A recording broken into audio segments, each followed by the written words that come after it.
Timothy Dale Fehring was born on the 2nd of August 2003 in Malvern, Victoria to Barbara and Philip Fehring. He was the youngest of two children, with his sister Emma being 6 years older. The family live in Ringwood North.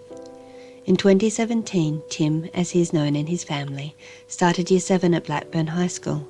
2 years later, while studying German in Year 9, Tim went to Europe on a school trip in June 2019, the Blackburn High School Biennial International Cultural Tour. The purpose of the tour was to develop students' leadership, independence, cooperative social interaction, and problem-solving skills. The goal was for students to become immersed in language and participate in cultural insights through guided tours, visits to museums and significant buildings, and hands-on activities. Preparations for the trip included getting the flu injection at his local GP clinic, passport renewal, and attending a parent-student information evening held at the school. Tim's mother, Barbara Fehring, set up a WhatsApp conversation thread between her own and Tim's phones for ease of direct personal contact. In accordance with Department of Education and Training policy at the time of the planned tour, there were 2 staff members on the trip, Mr. Vesey, one of the school's assistant principals, and Ms. Taylor, the school's business manager. Mr. Vesey had been a qualified teacher since 1995 and had been at Blackburn High School since 2011. Ms. Taylor had been with the school since 1998, the majority of which have been spent in her role as business manager. In the 8 years prior to this tour, Ms. Taylor had organised the overseas cultural tours and was one of the staff on 7 previous tours. Both staff had current qualifications in first aid, including CPR, and had worked together on an overseas school trip in 2017.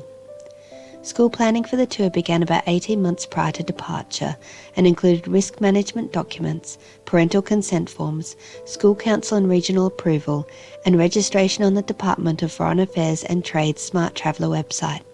The school engaged an external third-party provider for the tour, World Strides, who provide educational student travel programs for schools. On the 12th of June 2019, an information evening was held for parents and students in accordance with Department of Education and Training policy. Various presentations were made covering all topics related to the pending travel and activities. Tim's mother, Barbara, was particularly cognizant of contingency plans should one of the students or staff become unwell during the trip. The parents and students were told that there would be people from World Strides tour operator who would be there to assist, and that medical attention would be sought if and when required. On the 22nd of June 2019, the tour participants met at Melbourne Airport about midday and assembled for group photos before boarding the Thai Airways flight to Germany via Bangkok. During the afternoon of Sunday the 23rd of June, after the group checked into their hotel in Berlin, they went for a stroll in the local area. Ms. Taylor was told that Tim had been sick in a nearby bin, which he confirmed, suggesting that the spicy food on the flights had upset his stomach. Ms. Taylor assessed his mood, participation and body language as being normal. On Monday the 24th of June, the sick bay attendance for first aid treatment document records Tim as having been given 2 Panadol tablets at 8 a.m. due to stomach cramps after not eating all day yesterday and today. The group went on a bike ride tour of Berlin, which lasted about 3 hours with regular stops, and Tim coped fine despite the heat, not showing any signs of illness.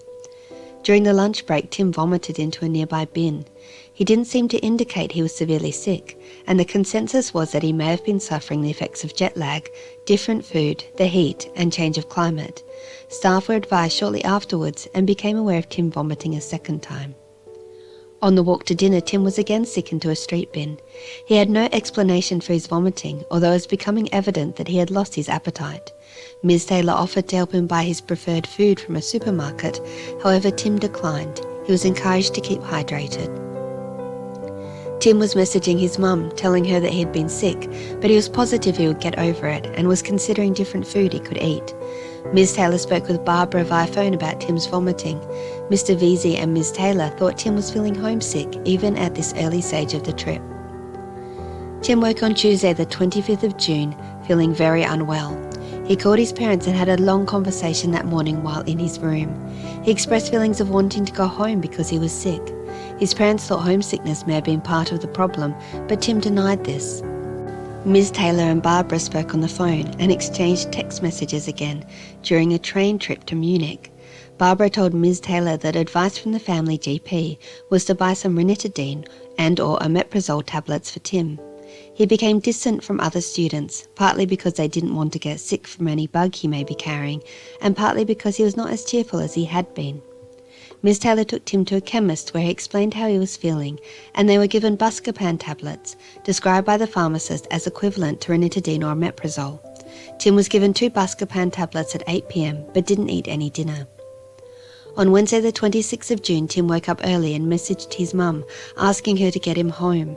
He expressed dissatisfaction about how he was being treated and disbelieved about his sickness. However, staff, students and family believed that Tim was telling different stories to different people, depending on whom he was talking with. Barbara and Ms. Taylor then spoke and exchanged messages again, and Barbara requested Tim be taken to see a doctor. Barbara spoke with Tim and told him about her request that he go to the doctor. At 10 a.m, Tim was given 2 buscopan tablets, and then the group went on a walking tour. Tim did parts of the tour, but left with Ms. Taylor to sit in the shade. He appeared exhausted and was visibly pale and had noticeably lost weight. In the afternoon, Ms. Taylor took Tim and 2 other students to see a doctor at the Munich Children's Hospital. Tim was thoroughly examined, which included blood pressure, temperature, a check of his chest and his mouth for dehydration and other symptoms. A urine sample was also taken. Medical records indicated diagnosis of obstipation, accompanied by confirmed gastroenteritis, and he was given a suppository and a script for a suppository. Translated medical notes indicate the recommended treatment as ensure adequate fluid intake, Vomex 1 × 150 mg per day as required. Ms. Taylor mentioned to the doctor that Tim was homesick, and the doctor confirmed that his symptoms could be connected to this. Ms. Taylor was diligent to ensure that Tim was okay to leave the hospital, not wanting to rush the process at all. This hospital visit lasted between 4 and 6 hours. Tim's parents were advised of the hospital visit via SMS. At this stage, the staff believed they were dealing with homesickness and constipation, which the doctor had said would be causing the vomiting. With a partial diagnosis of constipation, the staff were encouraging Tim to eat fruit and continue to drink water. The doctor had said that he should be feeling better by the following afternoon. On Thursday the 27th of June, the group travelled to Vienna, Austria. During the trip, staff continued to encourage Tim to eat foods that would help with his constipation, such as fruit and grain bread, and to continue to drink water. After arriving, the group went on a walking tour of the city, and Tim walked around carrying a vomit bag, although he asked not to go at all. He had not improved and was walking slowly and looked puffed out and tired. He was pale and had black circles under his eyes. Tim had told the staff that he wanted to go to hospital, but staff considered that he was trying to avoid doing the planned activities such as the afternoon's walking tour. Mr. Vesey called and spoke with Barbara about the situation. At dinner, Tim didn't eat and remained at the table with Mr. Vesey, while Ms. Taylor and the other students left the restaurant to explore the town. They stayed at the table for 90 minutes, after which Tim vomited all that he had eaten. Late that evening, Vienna time, the staff contacted Tim's parents to discuss his condition and what had occurred during the day. Tim was present for these calls. The decision was then jointly made for Tim to return home to Melbourne. Staff also advised the school's principal, Ms. Joanna Alexander. Arrangements were made for Tim to return home, including a signed authority from his parents to travel as an unaccompanied minor.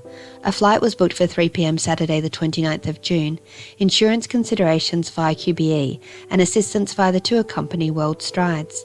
Barbara advised staff that a doctor's certificate was required to say that he was capable to fly home. On Friday the 28th of June, Barbara spoke with Tim about going to the doctor to get a certificate so that he could fly home, and she encouraged him to follow staff instructions and present well to the doctor so that a certificate would be granted. Tim was then taken to a doctor's clinic. Upon arrival at the doctor's surgery, he appeared to become anxious and didn't want to go in. Tim, Ms. Taylor and Mr. Vesey all spoke with Barbara and all tried to reassure and encourage Tim to see the doctor so that he could return home. Staff were concerned about Tim's mental well-being and his ability to travel home unaccompanied. Mr. Vesey asked Dr. Schrems for medication that Tim could be given to manage his anxiety due to homesickness to enable him to travel home. Mr. Vesey did not ask the doctor to make any physical examination of Tim, although Mr. Vesey explained and provided documents relating to Tim's visit to the Munich Children's Hospital 2 days prior. A fit-to-fly certificate was also requested. Dr. Shrem spoke with Tim and noted he appeared tired and pale-faced, although did not appear truly sick. No tests were performed and a prescription for lorazepam 1 milligram, half a tablet, was provided. While Mr. Vesey sorted the bill and paperwork, Tim said it was hot and stuffy, and he went outside into the hallway area to wait while Mr. Vesey completed payment. When Mr. Vesey left the clinic, he found Tim sitting on the floor, vomit on his clothing and blood coming from his nose. Initially, Mr. Vesey thought Tim was sleeping because he didn't rouse when Mr. Vesey shook him, and due to his lack of sleep during the trip. Mr. Vesey immediately but unsuccessfully tried to summon help from the doctor's clinic by banging on the door, and when that failed, at 11:08 a.m. he tried to call, but was only able to text Ms. Taylor at 11:10 a.m. that he wanted to talk to her. A series of texts between the two then occurred, whereby Mr. Vesey sought medical help. The relevant portions of the text are as follows. 11:10 a.m. Mr. Vesey, please call me. 11:15 a.m. Ms. Taylor, I can't get through to you. 11:16 a.m. Mr. Vesey, are you outside the entrance? Tim is extremely unwell. I am on the first floor outside the doctor's. I cannot wake him. 11:17 a.m. Ms. Taylor, do you want an ambulance? 11:18 a.m. Mr. Vesey, yes. 11:18 a.m. Ms. Taylor, Jeff, do you? 11:19 a.m. Mr. Vesey, I need medical people. He has vomited all over himself. Blood is coming out of his nose and I cannot wake him. He is in a trance. 11:25 a.m. Mr. Vesey, the doctor is helping me now. 11:27 a.m. Ms. Taylor, ambulance is coming. Sometime shortly after his usual 10:30 a.m. closing time on a Friday, Dr. Schrems had come across Tim in the hallway with Mr. Vesey nearby indicating that Tim was sick. Dr. Schrems immediately began heart massage, having already recognised the seriousness of the situation. A defibrillator was brought out from the clinic and attached to Tim's chest. However, the device indicated asystole and did not give a shock. Cardiopulmonary resuscitation, or CPR, was commenced and continued for about 5 to 7 minutes when ambulance staff arrived. Tim was initially conveyed on a stretcher by road to an air ambulance, with CPR efforts continuing, where he was transferred to the Vienna Centre for Social Medicine Pediatric Intensive Care Unit, or PICU. Mr. Vesey then called Ms. Alexander to advise her of Tim's collapse and subsequent transfer to hospital. Ms. Alexander then called Tim's parents and told them that Tim had been taken to hospital in Vienna. On arrival at the hospital helipad, Dr. Wagner, the treating PICU physician, noted among other things that Tim's pupils were at maximal dilation, indicative of a lack of oxygen leading to brain injury. Dr. Wagner attempted to regain a heartbeat, and a computed tomography or CT scan was performed, which indicated severe swelling of the brain. Despite the intensive care measures to obtain a consistent heartbeat, Tim passed away at 1:22 p.m. Friday the 28th of June 2019. Hospital staff called Mr. Vesey and Ms. Taylor and advised them of Tim's death. Mr. Vesey then called Ms. Alexander with this news, who in turn told Tim's father. At the time, Barbara was in the air flying back to Melbourne. She was met at the airport by close friends who gave her the news. An autopsy was conducted at the Centre for Forensic Medicine, Medical University of Vienna, by Dr. Reiser. Dr. Reiser summarised his findings as showing no evidence of a morphological, visible, natural cause of death or of a poisoning. On the other hand, copious bacteria and fungi were found in the lungs and in the blood, a constellation of findings that suggests a highly acute cause of an infection, which may have led in the end to a fatal cardiovascular failure. Tim's body was repatriated to Victoria, and on the 22nd of July 2019, a second autopsy was performed by Dr. Heinrich Bauer, a specialist forensic pathologist at the Victorian Institute of Forensic Medicine.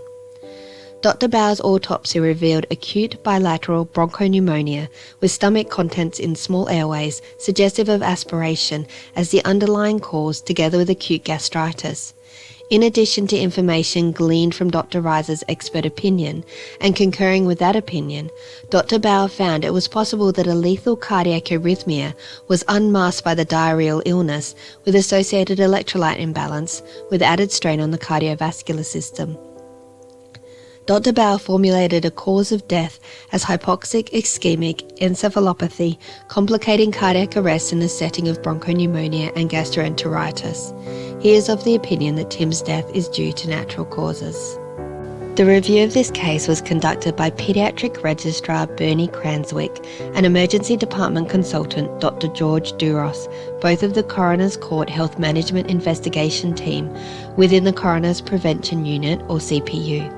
The review indicated that this incredibly tragic case appears to be an unfortunate culmination of multiple events, a slow deterioration with periods of Timothy appearing well, an element of homesickness, medical care in multiple non-English speaking countries, and then a sudden acute deterioration in an unfortunate location. CPU cannot identify a particular error in the medical care, and why the GP involved would have ideally done a more thorough investigation and determined that Timothy was unwell. The apparent description of why Timothy had come in to see him means that CPU cannot prescriptively say that he should have done more clinically. It is also unlikely that he could have escalated Timothy's care in time to prevent an arrest. On the 18th of July 2019, Timothy Dale Fehring, born 2nd of August 2003, was visually identified by his father, Philip Fehring. The coroner made the following findings. The identity of the deceased was Timothy Dale Fehring, born 2nd of August 2003. The death occurred on the 28th of June 2019 at Vienna, Austria, from hypoxic ischemic encephalopathy complicating cardiac arrest in the setting of bronchopneumonia and gastroenteritis, and the death occurred in the circumstances described above. Having considered all of the circumstances, the coroner was satisfied that his death was the result of an acute and unexpected confluence of distinct medical conditions. He made the following comments and recommendations connected with the death. Comment. With the benefit of hindsight, staff made the wrong judgment call that Tim's complaints were not sufficiently serious to justify him being excused from the afternoon walking tour on Thursday the 27th of June, but that it cannot be established to the Brigginshaw standard of proof that this amounted to any prevention opportunity, given their compliance at all times with the medical advice they received. Recommendation. The Department of Education and Training increase the staff to student ratios on international trips, so the chaperones have more flexibility in accommodating student or staff illness whilst managing the remaining students. Comment. Despite the fact that the staff have been in consultation with the parents and were acting in accordance with the parents' wishes about their son returning home, they should nevertheless have neutrally sought and then followed medical advice about Tim's well-being, rather than restricting the medical advice sought to that of management of travel anxiety. Recommendation. The Department of Education and Training revisit the Department of Education and Training excursions policy concerning these findings. Comment. Dr. Shrem should have conducted a physical examination, including taking of blood pressure or use of a stethoscope for a first-time patient prior to writing a script for anxiety medication. The coroner conveys his sincere condolences to Timothy's family for their loss.